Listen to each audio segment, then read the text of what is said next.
Hello hi good morning. അപ്പോൾ നമ്മളിന്ന് ഞായറാഴ്ചയായിട്ട് ഗുരുവായൂർ കണ്ണനെ കാണാൻ പോകാമെന്ന് വിചാരിച്ചിട്ടുണ്ട്.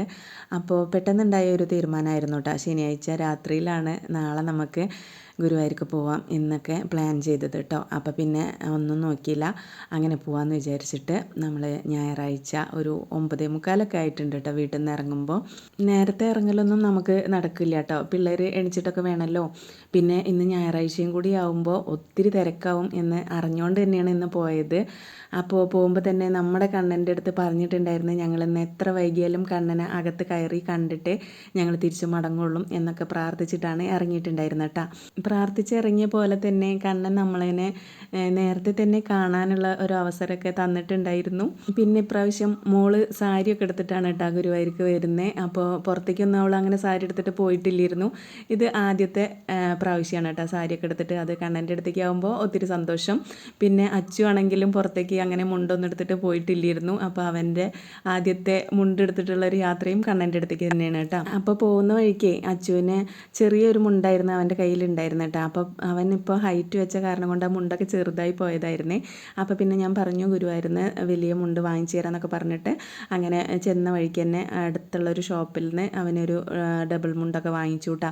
അതൊക്കെ അവിടെ നിന്ന് തന്നെ ഉടുത്തിട്ടാണ് പിന്നെ നമ്മൾ ഗുരുവായൂർക്ക് കയറിയിട്ടുള്ളത്. മുണ്ടൊക്കെ വാങ്ങിച്ച് ഇറങ്ങിയപ്പോൾ തന്നെ തൊട്ടടുത്തൊരു ഹോട്ടലിൽ നിന്ന് മസാല ദോശയൊക്കെ കഴിച്ചു കൂട്ടാ.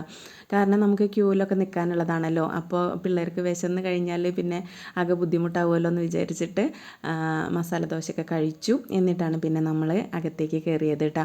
ചെല്ലുമ്പോൾ തന്നെ ക്യൂവിലൊക്കെ നിറച്ച ആൾക്കാരായിരുന്നു കേട്ടോ. അപ്പോൾ ഗേറ്റൊക്കെ അടച്ചിട്ടുണ്ടായിരുന്നു. ഇനി 3:30 തുറക്കുള്ളൂ എന്നൊക്കെ പറഞ്ഞു കേട്ടോ. അങ്ങനെ ഞങ്ങൾ പിന്നെ വേറെ ലൈനിലൊക്കെ പോയി നിന്നു. പിന്നെ ഒരു 2 മണിക്കൂർ നമുക്ക് വെയിറ്റ് ചെയ്യേണ്ടി വന്നു കേട്ടോ. ഇനി 3:30 തുറക്കുള്ളൂ എന്ന് പറഞ്ഞപ്പോൾ എനിക്ക് ആകെ ടെൻഷനായിട്ടാണ്. ഇനിയിപ്പോൾ തിരിച്ചു പോകാൻ ഇരുട്ടാവോ എന്നൊക്കെയുള്ളൊരു ടെൻഷൻ ഉണ്ടായിരുന്നു. പക്ഷേ അതൊന്നും ഉണ്ടായില്ല. 3:30 എന്നുള്ളത് 3 മണിക്ക് തന്നെ ഗേറ്റൊക്കെ തുറന്നു. നമ്മുടെ ലൈനൊക്കെ പെട്ടെന്ന് കണ്ണൻ്റെ അടുത്തേക്ക് പോയിട്ടുണ്ടായിരുന്നു കേട്ടോ. ഇത്രയും തിരക്കിനിടയിലും അകത്തേക്ക് കയറിയപ്പോൾ ഭഗവാനെ കുറേ നേരം നിന്ന് കാണാനും സാധിച്ചു കേട്ടോ. അതും വലിയൊരു സന്തോഷം തന്നെയാണ്. പിന്നെ എല്ലാ സ്ഥലത്തും ക്യൂ ആയിരുന്നു കേട്ടോ.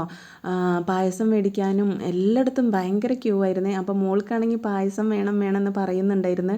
പക്ഷേ ഞാൻ പറഞ്ഞ് അത് വാങ്ങിക്കാൻ പറ്റില്ല പൊന്നു, അത്രയും തിരക്കല്ലേ, നമ്മൾ വൈകും എന്നൊക്കെ പറഞ്ഞിട്ടുണ്ടായിരുന്നു കേട്ടോ. പക്ഷേ അവൾ ആഗ്രഹിച്ച പോലെ തന്നെ നമുക്ക് പായസമൊക്കെ വാങ്ങിച്ച് കഴിക്കാനൊക്കെ പറ്റി.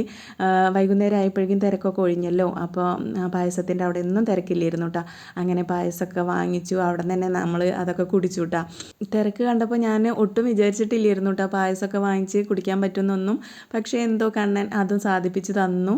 നമ്മൾ മനസ്സറിഞ്ഞ് വിളിച്ചു കഴിഞ്ഞാൽ ഭഗവാൻ നമ്മുടെ കൂടെ ഉണ്ടാവും എന്നുള്ളത് സത്യമാണ് കേട്ടോ. ഞങ്ങൾ ഫാമിലി മൊത്തം കണ്ണൻ്റെ ആൾക്കാരാണ് കേട്ടോ. അമ്മയിൽ നിന്നും തുടങ്ങി ഇപ്പോൾ ദാ ഞങ്ങളുടെ മക്കൾ വരെ കണ്ണനെ വിശ്വസിച്ച് പ്രാർത്ഥിച്ച് നടക്കുന്നവരാണ് കേട്ടോ. എല്ലാ ദൈവങ്ങളുടെ അടുത്തും പോവാറൊക്കെ ഉണ്ട് കേട്ടോ. പക്ഷേങ്കിൽ കുറച്ച് കൂടുതൽ സ്നേഹം തോന്നുന്നത് കണ്ണൻ്റെ അടുത്ത് തന്നെയാണ്. അത് നമുക്കുള്ള ഓരോ അനുഭവങ്ങളും വിശ്വാസങ്ങളും ഒക്കെ കൊണ്ട് തന്നെയാണ് കേട്ടോ. പിന്നെ ഞങ്ങൾ കുറേ ഫോട്ടോസും വീഡിയോസൊക്കെ എടുത്തു. അങ്ങനെ വരുന്ന വഴിക്ക് വെള്ളത്തിന് ദാഹിക്കുന്നുണ്ടെന്ന് പറഞ്ഞപ്പോഴേ ഇളനീരൊക്കെ പിള്ളേർക്കൊക്കെ വാങ്ങിച്ചു കൊടുത്തു. അതൊക്കെ കുടിച്ചിട്ട് പിന്നെ നമ്മൾ വീട്ടിലേക്ക് പോന്നു കേട്ടോ. അപ്പോൾ എല്ലാം കൊണ്ടും ഇന്ന് നല്ല ഹാപ്പിയാണ്.